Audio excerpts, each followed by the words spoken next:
La Fundación para la Comunicación Popular presenta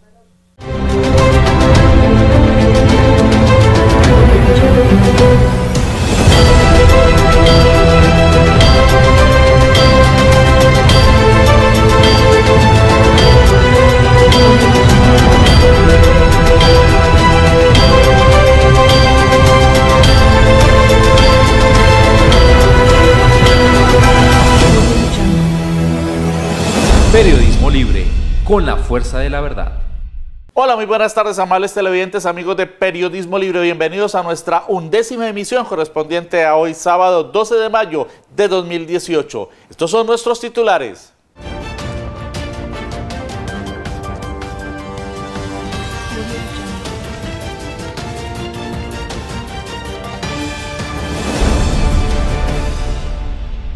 La persecución contra líderes sociales se ha recrudecido en el Pacífico colombiano, denuncia el dirigente popular James Iván Larrea al repudiar el secuestro en la región del Naya de Iber Angulo Zamora. Están tumbando el bosque seco tropical en inmediaciones del humedal El Cortijo, revela el experto en medio ambiente Alberto Ramos Garviras. Pide que la Fiscalía actúe en caso del director de la CBC.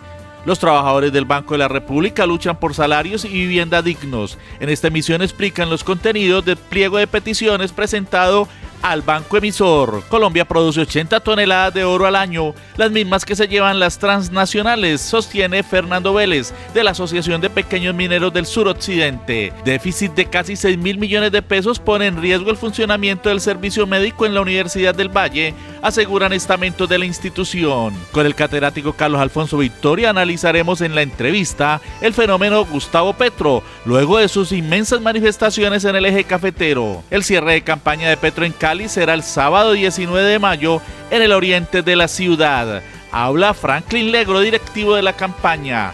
Los 5 filmes sobre la Revolución de Mayo del 68, desde la ventana indiscreta con José Urbano. Los usuarios de la salud no tienen por qué cargar con la tramitología de la CPS. Santiago José Mena lo explica en la cápsula jurídica. ¿Qué pasa con los equipos de fútbol de Cali? Se lo decimos en nuestra sección deportiva. Y al cierre, el de Don José, un caso de discriminación que sacudió las redes sociales. Periodismo Libre, con la fuerza de la verdad.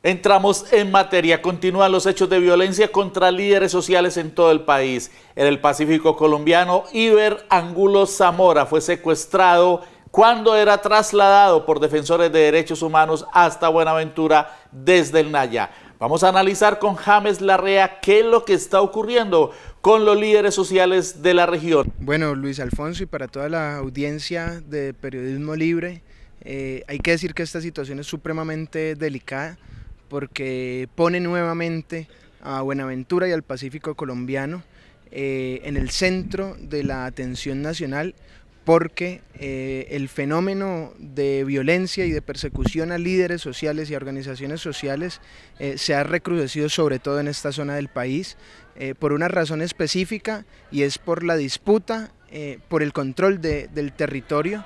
En ese territorio hay que decir que tenemos bienes materiales, bienes naturales fundamentales, pero además están asentadas en estas zonas una serie de economías emergentes, economías ilícitas, como los cultivos de uso ilícito o la minería ilegal. En ese sentido, con la salida de las FARC-EP de los territorios y su transformación en organización política legal, encontramos que el abandono estatal se mantiene en el territorio, pero llegan nuevos grupos armados a apoderarse de esas dinámicas sociales, económicas y por qué no políticas también, que son las que a la postre nos dejan estas cifras de asesinatos, de amenazas, de persecución y desplazamiento de comunidades.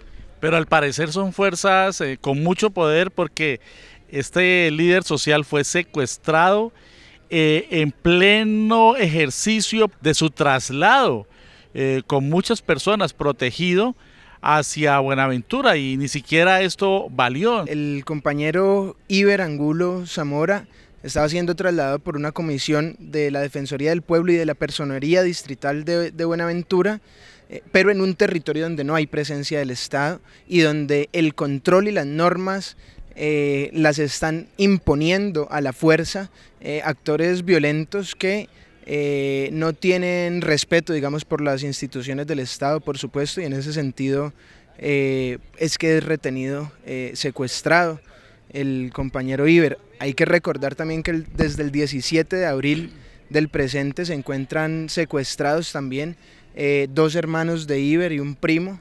Son otras 3 personas que digamos, inician en estos últimos 15 días ese proceso de recrudecimiento de la persecución social en el Naya.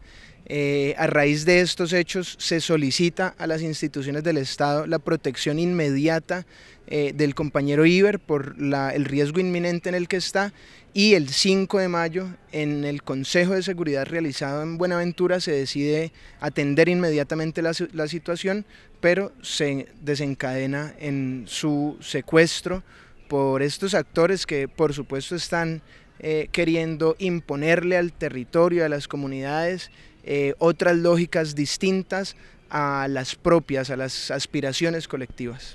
Es decir, que hay un recrudecimiento del accionar de los violentos en áreas como el Naya. Este es el resultado de 2 factores. Esta situación donde tenemos 217 líderes sociales, campesinos, defensores de derechos humanos asesinados desde diciembre del 2016 hasta la fecha, digamos, es el resultado de 2 factores. La disputa por el control de territorios de actores armados que quieren apoderarse de bienes naturales, de rutas, de economías emergentes, y por otro lado, del incumplimiento del gobierno nacional frente a la implementación de los acuerdos de paz. Es decir, en territorios donde se habían presentado en los años anteriores los escenarios o los teatros de guerra, el Estado debía llegar a generar las garantías para la vida digna, las condiciones que permitieran salir de lo que había alimentado el conflicto durante décadas. Pero se cierra el conflicto, la confrontación directa con las FARC, sin embargo el Estado no sigue haciendo presencia en estos territorios.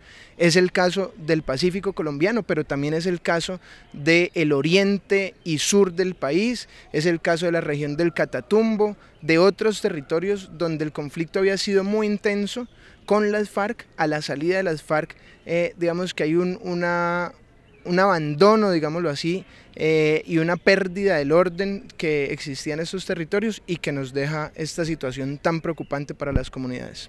¿Qué reclamarles a los candidatos presidenciales en esta coyuntura electoral en relación con este fenómeno de las desapariciones, los secuestros y los asesinatos de líderes sociales en los territorios? Bueno, el 29 de diciembre del 2017, hace unos meses, el gobierno nacional expidió el decreto 2252, con el cual le asigna a las gobernaciones y a las alcaldías municipales la responsabilidad directa como primeros respondientes ante situaciones de riesgo de líderes sociales, campesinos y defensores de derechos humanos. Es decir, ya las alcaldías, ya las gobernaciones tienen que iniciar unas medidas inmediatas frente a las situaciones de riesgo en los territorios en las cuales líderes sociales, comunales, defensores de derechos humanos pueden verse afectados por todas estas dinámicas. Entonces lo primero es exigir que este decreto se asuma y se implemente. Lo segundo es que se implemente el punto del fin del conflicto del acuerdo de paz firmado con las FARC-EP, en el que están dispuestas una cantidad de medidas, entre ellas para destacar y que se ha exigido durante mucho tiempo, la implementación de unos planes piloto para el desmonte de estructuras paramilitares o sucesoras del paramilitarismo. Estos planes pilotos, así como los demás puntos que componen el acuerdo de fin del conflicto, deben llevarse a los territorios para desarticular esas estructuras que siguen operando, que no han cesado, al contrario han intensificado sus acciones y sobre las cuales el Estado tiene que actuar de manera inmediata para empezar a enfrentar y a solucionar de raíz esta problemática. Desde enero del presente año, los expertos en medio ambiente Alberto Ramos Garviras y Armando Palau Aldana presentaron ante la Fiscalía una denuncia contra el director general de la CBC por su connivencia con los desastres ecológicos que están ocurriendo en el sector del Valle del Lili, en el humedal del Cortijo. Ellos reclaman ahora que la Fiscalía actúe y que haya acciones judiciales contra el director de la CBC. Hablamos con el profesor Alberto Ramos Garviras sobre este y otros tópicos relacionados con las inundaciones que también se vienen presentando allí en este humedal. Bueno, se está solicitando que el fiscal general impulse una denuncia penal que está desde enero en la Fiscalía Seccional en manos del señor Guerrero, director seccional de Fiscalía. Y estamos manifestándole que fuera de ello, de que no hay ninguna investigación, de que todo está quieto, se ha presentado el descubrimiento que están tumbando el bosque seco tropical, donde hay unas plantas protegidas en veda y que el Instituto von Humboldt tiene competencia sobre ello, pero cuando las talas o las afectaciones boscosas se van a dar, quienes están interesados en la obra deben reportarlo al Ministerio del Medio Ambiente y no lo han reportado. Entonces tiene que ver nada menos que con las epífitas, ¿sí?, que son plantas aéreas que están en el bosque seco tropical, que no pueden ser afectadas. ¿Qué tipo penal se está configurando en el comportamiento del director de la CBC? El tipo penal es daño a los recursos naturales, que es un delito, está en el Código Penal y lo hemos descrito desde enero, pero la investigación no avanza. Pero en este momento se complementa ese delito, o se amplía, son reiterativos, con la continuación de la tala del bosque tropical y la afectación de plantas protegidas que se están en veda por el Ministerio del Medio Ambiente, tomando una resolución desde el viejo Inderena y que protege con sus resoluciones el Instituto von Humboldt. Pues se trata nada menos que de plantas epífitas, se trata de líquenes, lamas, quiches y orquídeas. Pero con el aguacero del domingo 6 de mayo, en las horas finales de la tarde, después de las 5 de la tarde y parte de la noche, la inundación que ustedes pueden ver aquí en las imágenes que de Periodismo Libre dispone de ellas, pues se inundó toda el área. Como hay un dique que le atravesaron al humedal cortando su conexión con el río Lili, y como está desecado desde el año pasado, convirtiéndolo en un charco, pues las aguas lluvias, por la alta pluviosidad que se presentó el 6 de mayo, fueron a buscar por, digamos, un curso natural el reservorio, que es el humedal, para almacenarse allí, y no lo encontraron. Entonces ven ustedes el desastre que se puede ocasionar. Pues así terminaría, si construyen el terminal sur del Mío, todas las plataformas que van a ser allí inundadas. ¿Por qué? Porque esta es una zona que es la única que le queda al sur de la ciudad para evitar los desastres por inundación. Entonces están violando la ley 1523 del año 2012, que es la de gestión del riesgo para desastres.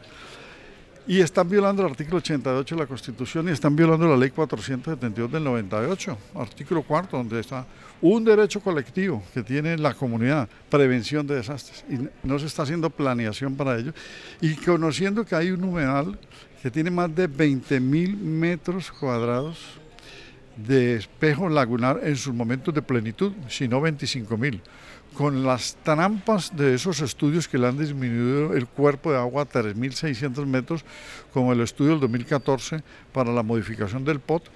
Ese humedal, si se recupera, es lo único que le queda al sur de la ciudad, por las interrupciones que hubo en el crecimiento desordenado de Pance, por las interrupciones de los canales de escorrentía y porque no han construido un área de canales de pluviosidad. Entonces las aguas buscan el sitio donde deben reposarse y no lo encuentran porque lo han desecado.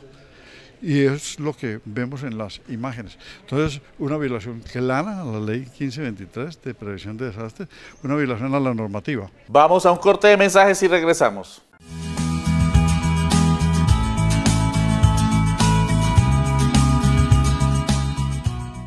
Después de 22 años en los cuales el Banco de la República no ha dado solución a las necesidades laborales y sociales de sus trabajadores, hoy discutimos un pliego de peticiones con la administración de la entidad.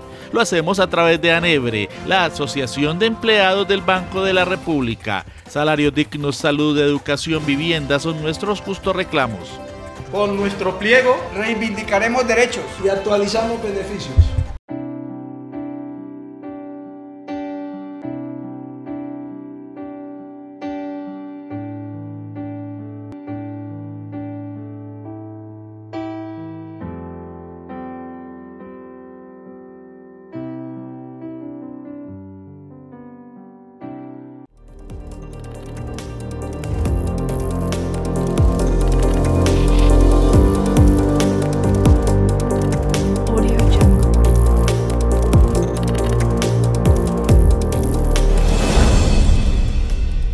Seguimos en Periodismo Libre. Nos trasladamos a la sede de la Asociación de Empleados del Banco de la República, ANEBRE, en Cali. Esta organización sindical ha presentado un pliego de peticiones a consideración de la Dirección Nacional de la entidad. Hablamos inicialmente con Plutarco Fernández, fiscal de ANEBRE en Cali, acerca del contenido del pliego, específicamente en materia de vivienda y otros tópicos. En cuanto a la reivindicación de los préstamos de vivienda, para nosotros es de suma importancia porque en la actualidad nosotros tenemos trabajadores del Banco de la República, que es la columna vertebral de la economía del país, que viven en estrato 0, en estrato 1. Y aún más, tenemos 2 préstamos de vivienda con un intervalo para acceder al segundo de 5 años, y si tú sumas los 2, no te da un monto superior a 115 millones de pesos para adquirir vivienda. Y aún más, hay una connotación importante que la opinión pública debe saber, que el banco a sus trabajadores que están sindicalizados y reglamentados por la Constitución Nacional, les presta a una tasa del 10% efectiva anual, mientras que a los excluidos que no hacen parte de la convención se benefician de los logros de nuestra convención, como también tienen unos beneficios adicionales. El banco en ese término de préstamos de vivienda les otorga a ellos unos intereses más cómodos, sabiendo que ellos tienen mejor posibilidad adquisitiva. Los trabajadores del Banco de la República no son los privilegiados que la gente cree. Javier Guzmán, secretario de ANEBRE en Cali, nos dice por qué. Los trabajadores del Banco de la República no somos esos privilegiados con que aparentamos ser. No, nosotros somos unos trabajadores con unos sueldos miserables. Nos cortan los servicios públicos, nos cortan, bueno, tenemos 50.000 problemas. No somos esos trabajadores exclusivos que nos pretenden hacer ver. ¿En cuánto está el nivel salarial, por ejemplo, el rango medio del Banco de la República en cuanto al nivel salarial? A ver, yo soy un trabajador de 30 años de servicio, mi punto, desde mí que estoy dentro de la institución. Yo me gano 1.700.000, 1.800.000, pago neto a recibir, con los descuentos de todo lo que debo, me llegan 900.000 pesos. Con 900.000 pesos un trabajador del Banco de la República o de cualquier parte, ¿cómo subsiste? Pero ¿cuál es la historia de ANEBRE? Nos la cuenta Balmen Mosquera, presidente seccional. La importancia histórica de ANEBRE es que es una organización sindical al interior del Banco de la República, que surge por allá en la ciudad de Medellín, en el mes de junio de 1964, es decir, hace aproximadamente 54 años de existencia de nuestra organización sindical. ANEBRE ha liderado muchas acciones, ¿sí?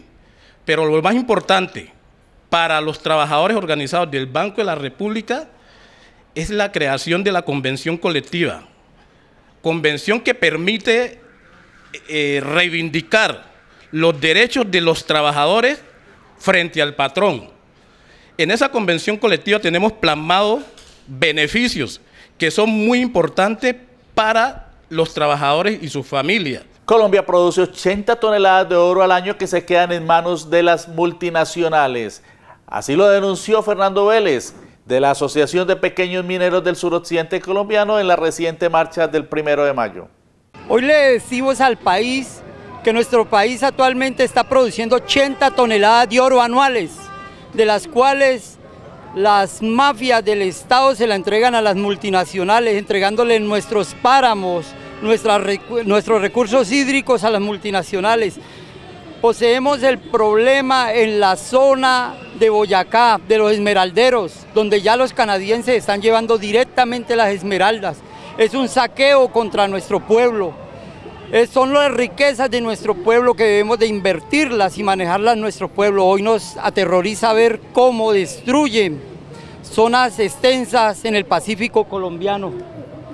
Vemos también que estos gobiernos se dedican a entregarle a las multinacionales páramo de Santurbán y persiguen al pequeño minero como criminal. Hoy vemos de que nuestro pueblo no conoce las riquezas de nuestro país, un país rico en diversidades de metales preciosos que el mundo los quiere. ¿Qué le reclaman ustedes al Estado? Legalidad para el pequeño minero y que no nos persigan como criminales. ¿Cómo se expresa esa persecución? Quemándole al pequeño minero un simple motor, cogiéndole las bateas a nuestros mineros ancestrales. ¿Dónde trabajan ustedes en la minería? La minería es ancestral, la minería es del pueblo, de nuestros indígenas, de nuestros negros, entonces reclamamos el derecho a trabajarla. Un déficit de casi 6.000 millones de pesos presenta el presupuesto para el servicio médico en la Universidad del Valle. Así se conoció en una asamblea general realizada recientemente en esta institución por parte de empleados, trabajadores y pensionados que se encuentran muy preocupados por la perspectiva de funcionamiento de este servicio. La sostenibilidad del servicio médico en la Universidad del Valle se encuentra en grave riesgo, pues en el momento afronta un déficit cercano a los 6.000 millones de pesos.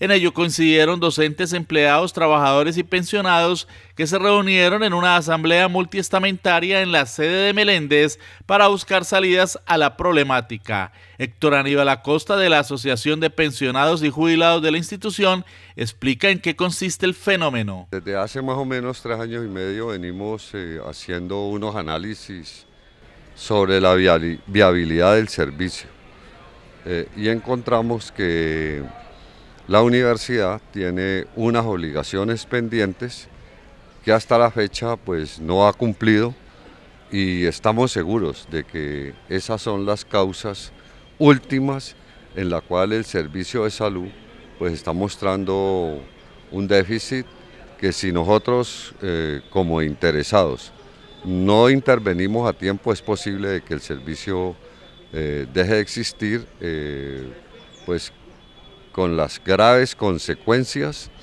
en que pues esto afectaría la salud de toda la comunidad universitaria. ¿Por qué dejaría de existir? Bueno, porque cuando los déficits se van creciendo en este tipo de sistemas de salud, la Superintendencia de Salud dice no, ustedes no son viablemente financieros y por lo tanto autoliquídense. Entonces, por ejemplo, si en este momento al 2016 tenemos 5.700 millones de déficit y todavía no se ha cuantificado lo del 2017 y falta lo del 2018, si no intervenimos a tiempo, entonces ese déficit va a aumentar muchísimo, puede llegar a 9.000 o 10.000 millones, teniendo en cuenta de que los ingresos del servicio para el año 2018 apenas alcanzan escasamente los 29.000 millones de pesos. Entonces usted ya está hablando de una tercera parte de los recursos que hay para atender toda la problemática de la salud que no tiene el servicio, que no tendría el servicio. Por lo menos 10 universidades del país tienen servicio de salud propio, no sujeto a las cuestionadas EPS, y la pérdida de esta importante conquista alarma también a los docentes. Así nos lo explicó Carlos González, de la Asociación de Profesores Universitarios ASPU, quien sostiene además que no hay soluciones concretas por parte de la dirección de la institución. Hay universidades a las que la ley nos permitió tener servicios de salud propios, como dependencias de las universidades. Somos 10, 11 universidades que tenemos que no estamos en EPS, el personal funcionarios, pero tenemos un servicio propio. Ese servicio propio en la Universidad del Valle fue conquistado hace muchísimos años, hace 45 o 50 años seguramente, y en los últimos años viene mostrando un déficit, viene arrastrando un déficit financiero, además de los otros problemas estructurales del sistema de salud. Es decir, el problema del servicio de salud de la Universidad del Valle como un servicio especial, como un sistema especial, no es ajeno a los problemas de las estructurales de la salud en Colombia. Viene arrastrando un déficit muy complicado que definitivamente, si no se le atiende oportunamente, va a entrar en un momento determinado en una irregularidad en la prestación del servicio, que es lo que queremos evitar. De este servicio son beneficiarios los empleados, los trabajadores, los profesores y los pensionados y algunos estudiantes. ¿El déficit actualmente es de cuánto? Estamos sobre 6.000 millones que se viene arrastrando y este año terminaría en 9.000 millones, lo que representa un 30% del presupuesto total del servicio médico. ¿Cómo afecta esta circunstancia a profesores y trabajadores? Bueno, afecta en que empieza a deteriorarse la calidad del servicio, que es excelente, el servicio médico nuestro es de muy alto nivel, y empieza a presentarse un deterioro en virtud de que no hay recursos para pagarle a los proveedores, a las clínicas, a quienes proveen medicamentos, laboratorios, etcétera. Y eso se extiende, esa afectación se extendería no solo a los profesores, empleados y trabajadores, sino a sus familias. ¿Ustedes han planteado esto a las directivas de la universidad? Sí, venimos desde hace años, ya por decirlo de alguna manera, hay documentos que lo demuestran. La universidad recurrentemente busca esguinces jurídicos, además de muy mala factura, de muy mala calidad, para seguir birlando unas obligaciones que tiene. El Consejo Superior le ordenó a la dirección universitaria que concurriera para la atención de ruidades ruinosas y catastróficas, por ejemplo, que le llaman de alto costo. La universidad no concurre como le ordenó el Consejo Superior. Ese es un debate de los que tenemos con la universidad frente a ese tema. Y el otro son recursos que, si esta es una dependencia de la Universidad del Valle, entonces el gobierno central le traslada en el presupuesto el pago de los salarios y prestaciones de quienes trabajan en todas las dependencias. Sin embargo, la universidad ese pago salarial y prestacional lo toma de los aportes que hacemos para salud. Eso nos parece irregular también, esa también es una discusión vieja con la dirección universitaria. ¿Qué salidas están planteando ustedes ante esta circunstancia? Pues en principio que cumplan la ley y en el entendido que las órdenes del Consejo Superior, los actos administrativos tienen presunción de legalidad. Segundo, que estamos haciendo una juiciosa revisión del modelo nuestro, que si bien es excelente, es muy bueno, de todas maneras es susceptible de mejorarlo. Tercero, estamos discutiendo asuntos con los usuarios, es decir, cómo el usuario también concurre a que el servicio no se deteriore, y el tema presupuestal, por supuesto, que es muy importante. 4 mesas de trabajo complementaron la asamblea multiestamentaria cumplida en la Universidad del Valle, de la cual surgió un documento para ser entregado a la dirección de la entidad. Silvio Guevara, vocero de los trabajadores organizados en Sintra Unicol, revela su contenido. El documento consiste en una solicitud de unos puntos convencionales que se han negociado en los años anteriores, la cual la universidad pues ha venido incumpliendo, y el otro punto que tenemos es que en alguna ocasión el servicio médico es una entidad de la Universidad del Valle, por lo tanto, en alguna ocasión un vicerrector administrativo tomó la decisión de cargarle la nómina del servicio médico, cargársela a los cotizantes. En ese sentido también hay un punto que es de discusión y que nosotros estamos exigiendo que la universidad o la administración retome nuevamente la nómina del servicio médico como se hacía anteriormente. ¿Cuál es el punto convencional que ha incumplido la universidad? Bueno, hay un punto que es un 2% que se le tiene que dar a los jubilados por la nómina de los jubilados. La universidad argumenta de que en este momento no puede por ley, no puede darnos ese 2%, ya que la nómina, los jubilados no hacen parte de la nómina de la universidad. La asamblea de los diferentes estamentos laborales de Univalle estuvo acompañada de una minga que tuvo su epicentro en el área administrativa de la sede de Meléndez. Vamos a un nuevo corte de mensajes y regresamos.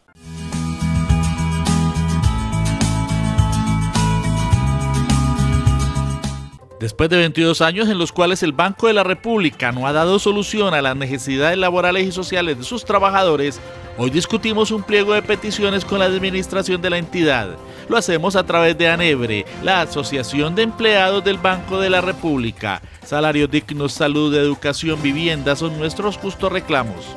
Con nuestro pliego reivindicaremos derechos y actualizamos beneficios.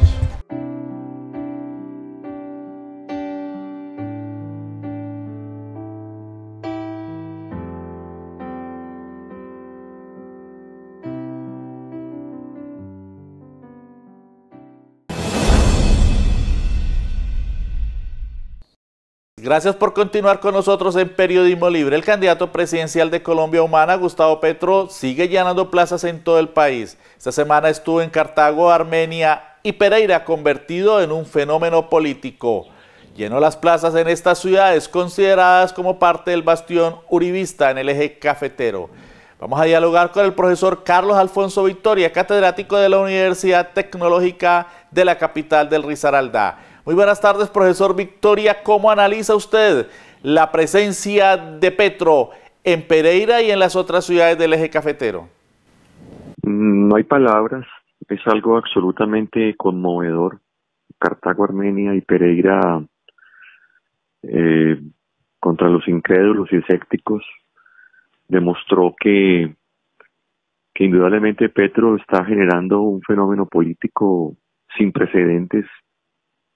Y como él mismo lo dice, son las multitudes movilizadas alrededor de la esperanza de una Colombia humana. Cartago empezó este proceso este año, 4 o 5 jóvenes, y allí en la Plaza de Bolívar se llenó. Armenia, contra las encuestas y los pronósticos, también llenó la plaza. Pero creo que lo más impresionante fue lo que ocurrió en Pereira, donde el candidato llegó relativamente tarde y después de 3-4 horas de espera de miles, 18.000, 20.000 personas congregadas en la Plaza de Bolívar, que difícilmente cualquier político la ha llenado en la historia de los más de 130 años de existencia de esa plaza. La gente estuvo ahí a pesar de la lluvia y sobre todo también de un discurso que duró casi 2 horas.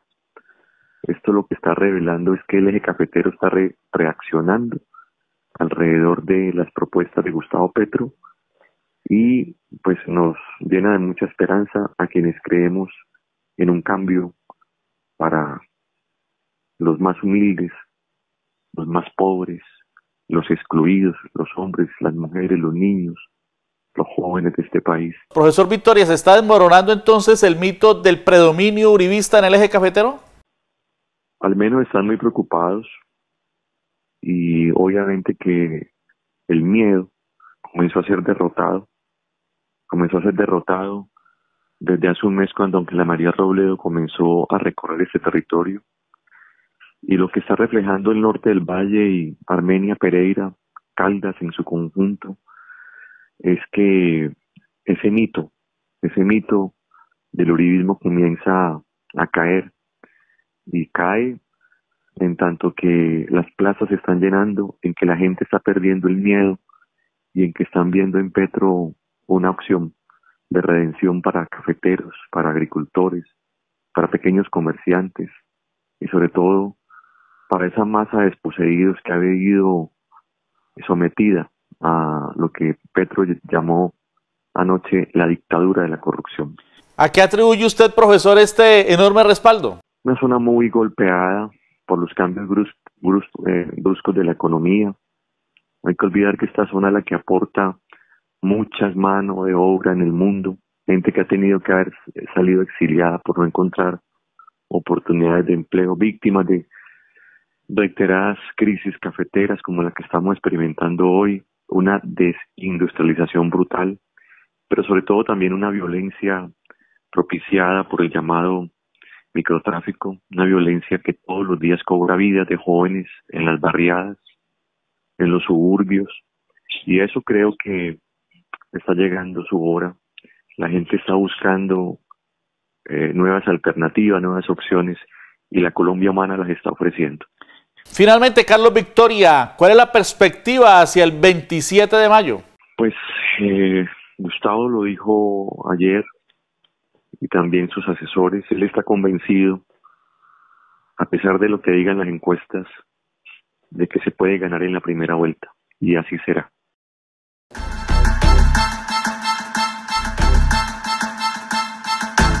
El cierre de la campaña presidencial de Gustavo Petro en Cali será el sábado 19 de mayo en el distrito de Agua Blanca. Sobre los desarrollos de la campaña Petro Presidente, hablamos con uno de los dirigentes de esta colectividad, Franklin Legro. En el Valle del Cauca va bien, en todos los municipios del Valle del Cauca.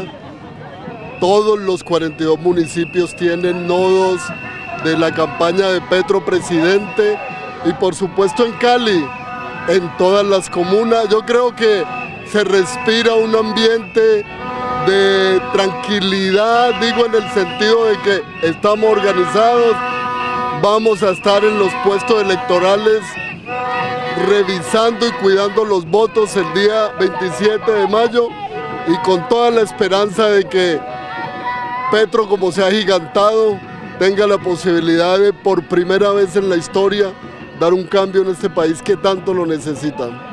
¿Qué se está haciendo para enfrentar la manipulación de los medios de comunicación que están todos unidos contra Gustavo Petro? Sí, es un tema antidemocrático, digo yo, porque la Constitución dice que cualquier ciudadano puede elegir y ser elegido, y dentro de la Constitución política eso es posible.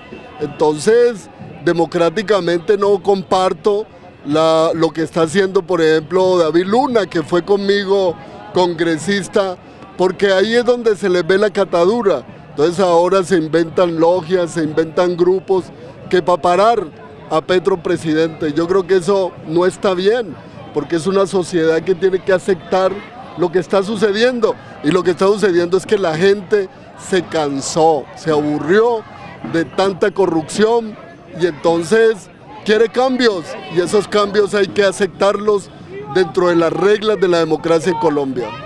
Finalmente, ¿qué estrategias van de aquí en adelante? Creemos que el candidato Petro va a estar en un cierre de campaña en Cali. Más que Cali es el Valle. Estamos organizando de manera tal que toda la gente venga de los municipios, sea un día de fiesta, sea un día de mucha actividad, y con el candidato pues estar en la recta final de la campaña. Sabemos que se puede hacer proselitismo hasta el 20 público. Eso quiere decir que Petro estará unos días antes en Cali, que se ha escogido como una de las ciudades para cerrar la campaña política. Petro, presidente de Colombia, en el año 2018, cambiando la historia de este país. Vamos a un nuevo corte de mensajes y volvemos. Después de 22 años en los cuales el Banco de la República no ha dado solución a las necesidades laborales y sociales de sus trabajadores, hoy discutimos un pliego de peticiones con la administración de la entidad. Lo hacemos a través de ANEBRE, la Asociación de Empleados del Banco de la República. Salarios dignos, salud, educación, vivienda son nuestros justos reclamos. Con nuestro pliego reivindicaremos derechos y actualizamos beneficios. Yo te daré patria hermosa, te daré el Valle del Pacífico, ganamos con Petro. Petro, presidente, Petro, por la gente. Los trabajadores de los materiales para la construcción estamos con Petro, estamos por recuperar nuestros derechos que han sido vulnerados durante los pasados gobiernos, derechos como el recargo del dominical, los recargos de las horas nocturnas, por recuperar mejores condiciones de salud en el trabajo y sobre todo por finalizar el flagelo de la tercerización en nuestro país. Los maestros en el Valle estamos con Petro, estamos por mejoría en nuestra dignidad como docentes, Estamos por mayor inversión en educación, estamos por estatuto único y porque definitivamente la educación es el pilar de nuestro país. Los trabajadores de la salud apoyamos a Petro porque por fin se podrá acabar con el flagelo de la Ley 100, flagelo que termina con la ciudadanía en las puertas de los hospitales por la negación del servicio y por la falta de medicamentos, además de la intermediación laboral. Súmate, vota por Petro, presidente. Los pensionados y pensionadas de Colombia ganamos con Petro. Ganamos porque defendemos a Colpensiones, porque defendemos la sustitución pensional y garantizamos que efectivamente el sueño de bajar del 12% la cotización en salud al 4% la podamos lograr. Familias de pensionados, todos a votar por Petro. Los trabajadores y la comunidad en general ganamos con Petro. Ganamos porque vamos a defender el proceso de paz, porque vamos a defender los recursos naturales, porque vamos a entregarle la soberanía alimentaria al pueblo colombiano. Con Petro, porque la conciencia es la paz. Petro. Por todo lo anterior, la Unión Patriótica y el Partido Comunista Colombiano estamos invitando al pueblo colombiano y específicamente a los bayunos para que acompañemos en estas elecciones de mayo a Gustavo Petro para la presidencia de la República, por la paz, por el cumplimiento de los acuerdos de La Habana, por la solución de los problemas básicos que afectan al conjunto de la población colombiana. El Valle y el Pacífico ganamos con Petro. Vota consciente por una nueva Colombia. Petro presidente. Gracias por continuar en Periodismo Libre. Hace 50 años el mundo era sacudido por la Revolución del Mayo francés. José Urbano nos cuenta hoy sobre 5 películas referidas a este fenómeno político-social.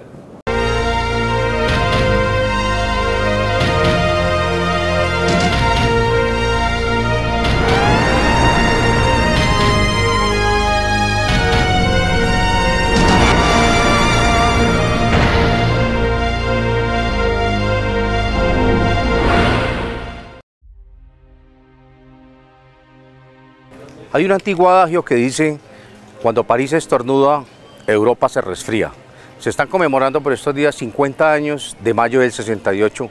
Fue un momento clave del siglo XX cuando obreros y estudiantes pusieron en jaque al gobierno del general de Gaulle. Hemos elegido 5 películas que han mirado este fenómeno social. En primer lugar, Los Soñadores, de Bernardo Bertolucci. Un chico muy bertolucciano llega a París a estudiar cine. Y va a la Cinemateca Francesa y resulta que la Cinemateca Francesa también está levantada y unida al Mayo francés. Pero Bertolucci no opta por mostrarnos las revueltas. Bertolucci opta por una película erótica con trasfondo del incesto en medio del Mayo francés. I want you to do it the way you did it when you thought no one was watching. You're both crazy!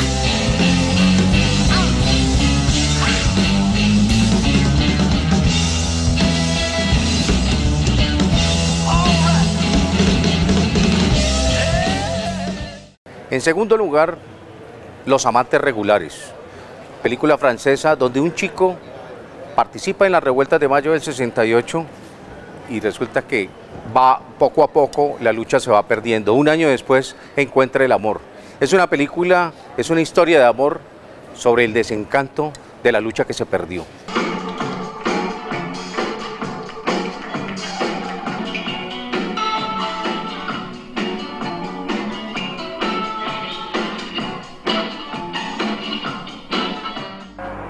En tercer lugar, tenemos Grandes Noches, Pequeñas Mañanas. El documentalista William Klein está en medio de la batalla.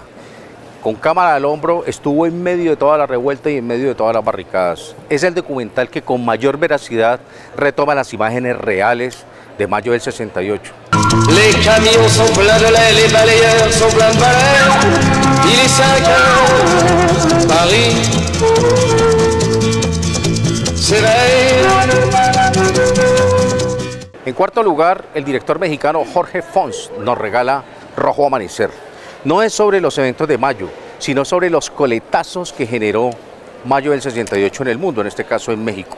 Los estudiantes se levantaron contra el gobierno autoritario de Díaz Ordaz. Es conocida como la masacre de la Plaza de las Tres Culturas, octubre de 1968 en México.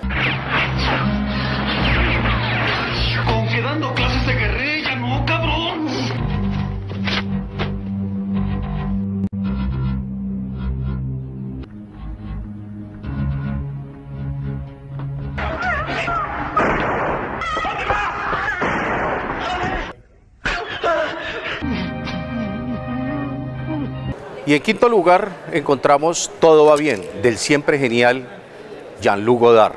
Es una analogía entre esta pareja que se queda atrapada en una fábrica mientras están las revueltas, están encerrados, están en decadencia, la pareja está en decadencia.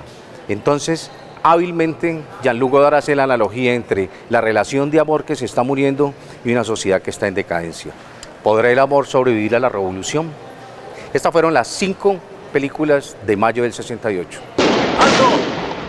Robert, ya vamos, larguémonos. ¡Malditos cabrones! Santiago José Mena nos cuenta sobre un nuevo pronunciamiento de la Corte Constitucional que protege los derechos de los usuarios frente a las EPS.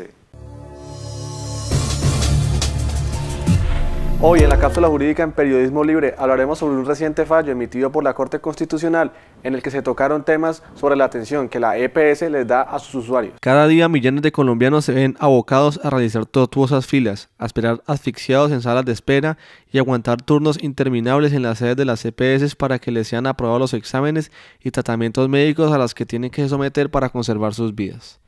La Corte Constitucional, mediante sentencia T-069 de febrero 27 de 2018, hizo la revisión de 3 sentencias de tutela en las cuales se reclamó el acceso de los ciudadanos a los servicios de salud administrados por las EPS. La Corte manifestó, como gran conclusión, que la interrupción o negación de la prestación del servicio de salud por parte de una entidad promotora de salud como consecuencia de trámites administrativos injustificados, desproporcionados e irrazonables no puede trasladarse a los usuarios. Indicó el máximo tribunal de la jurisdicción constitucional que la dilación por parte de las EPS de la prestación de un servicio de salud desconoce los derechos del paciente y pone en riesgo su condición física, psicológica e incluso su vida, por lo que las imposiciones de cargas administrativas excesivas a los usuarios del sistema de salud trae consigo una afectación al principio de eficiencia y, por ende, una vulneración al derecho fundamental a la salud. Tal y como se ha manejado jurisprudencialmente por parte de la Corte Constitucional, estas situaciones de retraso en la prestación del servicio de salud a los usuarios de las EPS generan unos efectos nocivos para la salud de los pacientes, tales como la prolongación del sufrimiento debido a las extensas jornadas de autorización de servicios, las complicaciones médicas del estado de salud por anotación temprana, el daño permanente o de largo plazo o la discapacidad permanente y por último la muerte por la negligencia en la atención. Ahora más que nunca es necesario preservar la acción de tutela como el mecanismo más idóneo y expedito para que, en caso de que una EPS dilate la autorización de un examen o procedimiento médico, un juez constitucional ordene no solamente la celeridad en los servicios administrativos propios de las EPS, sino que autorice el procedimiento, pues ante todo está el derecho a la salud y a la vida de los colombianos, a pesar de que los dueños de las EPS la vean como un negocio. El próximo sábado, una nueva cápsula jurídica aquí en Periodismo Libre. Vamos a un nuevo corte de mensajes.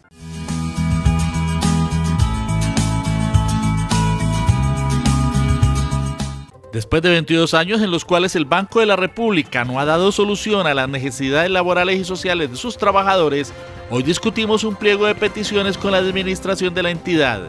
Lo hacemos a través de ANEBRE, la Asociación de Empleados del Banco de la República. Salarios dignos, salud, educación, vivienda son nuestros justos reclamos. Con nuestro pliego reivindicaremos derechos y actualizamos beneficios. Seguimos en Periodismo Libre. En nuestra sección deportiva, Santiago José Mena nos cuenta qué pasa con los equipos de fútbol de Cali.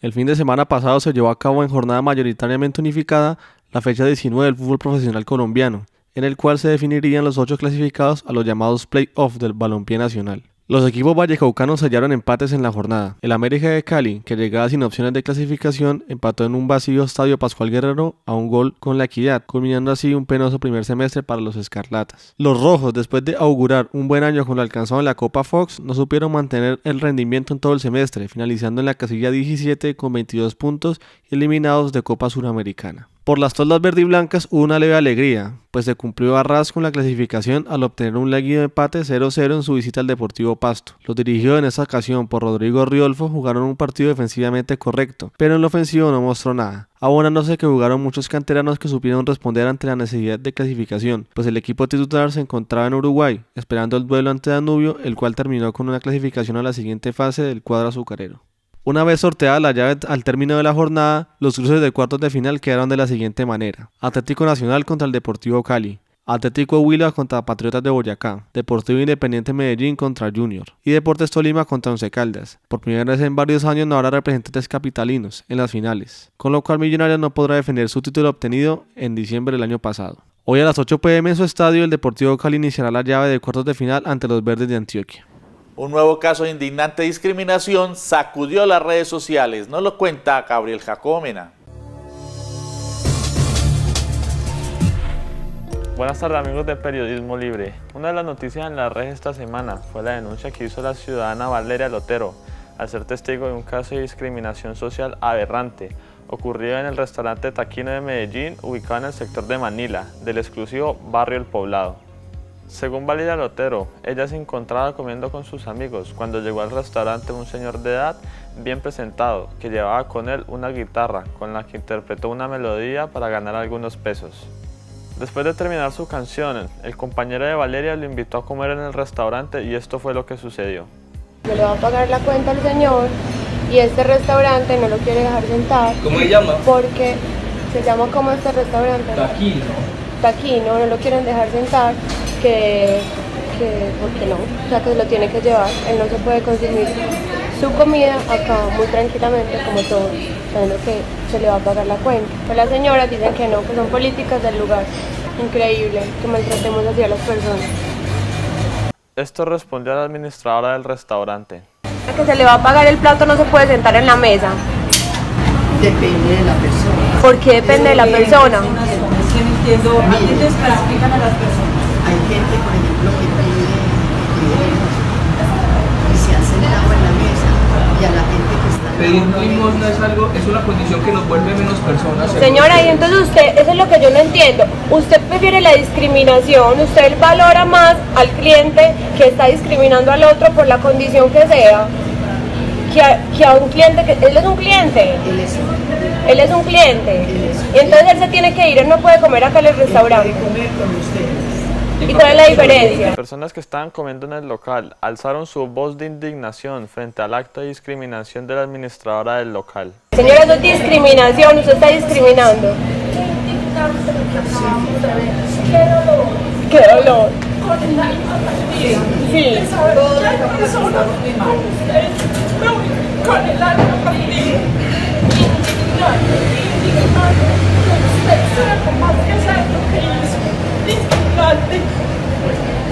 Dios me la bendiga. Chao, que se bien. Hasta luego. Y qué dolor. Yo porque no tengo redes sociales, pero ojalá lo pudieras publicar para todo el mundo. En este restaurante discriminan a las personas así, a una persona decente, que con seguridad es una persona que usted y que yo, con toda seguridad. Es que uno no puede tener, evaluar las personas de categoría. Tener estas personas y estas personas. Y yo creo que a muchos clientes se acaba de perder hoy. Qué pesar que no haya más gente hoy. Qué pesar. No, pero esto lo vamos a difundir. Porque lo que vivimos hoy fue una cosa muy triste. No, señor, me da pena con usted. Yo estoy muy bien.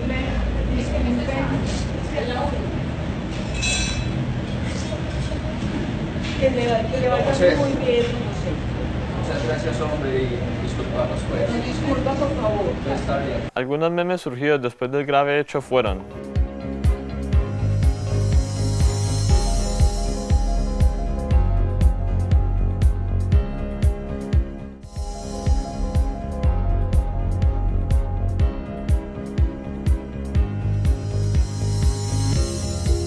Amigos, esto fue todo por hoy. Síganos en nuestras redes, en Facebook, Periodismo Libre Cali, en Twitter, @pelibrecali, en Instagram, Periodismo Libre _al_piso y en YouTube, Periodismo Libre Cali. Es todo por esta semana, amables televidentes. Nos vemos el próximo sábado 19 de mayo, aquí en Periodismo Libre. Hasta entonces. La Fundación para la Comunicación Popular presentó.